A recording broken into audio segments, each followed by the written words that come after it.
მასკმა უკრაინას Starlink-ის სატელიტური სერვისი მაშინ გაუთიშა, როცა ის რუსეთისგან ტერიტორიას იბრუნებდა. ელონ მასკის მიერ გაცემული აქამდე უცნობი ბრძანება, რომელსაც შეეძლო 2022 წლის შემოდგომაზე კიევის კონტრშეტევა ჩაეშალა, Reuters-მა გამოიწია.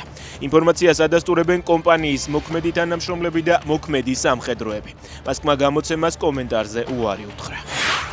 ევროკავშირი მტკიცედ უარყოფს და გმობს საქართველოს ხელისუფლების დეზინფორმაციასა და უსაფუძვლო ბრალდებებს საქართველოში ევროკავშირის როლთან დაკავშირებით. განცხადებას ევროკავშირის საგარეო საქმეებისა და უსაფრთხოების პოლიტიკაში პრეს-სპიკერი ანუარ ელ-ანუნი ავრცელებს. გარუსებულ ქართველებს ეს ქვეყანა არ დარჩებათ. გიორგი ახობაძემ დღეს მის ბოლო სასამართლოს ხდომაზე საზოგადოებას მიმართა. პროევროპული აქციების დროს დაკავებული ექიმის განაჩენი 28 ივლისს დილის 10 საათზე გამოცხადდება. ბრალდებულ ექიმს დიდი ოდენობით ნარკოტიკის შეძენა შენახვას ედავებიან და 8-დან 20 წლამდე უვადო პატიმრობა ემუქრება. ახობაძე ამბობს, რომ მას ნარკოტიკი გიორგი გურეშიძემ ჩაუდო.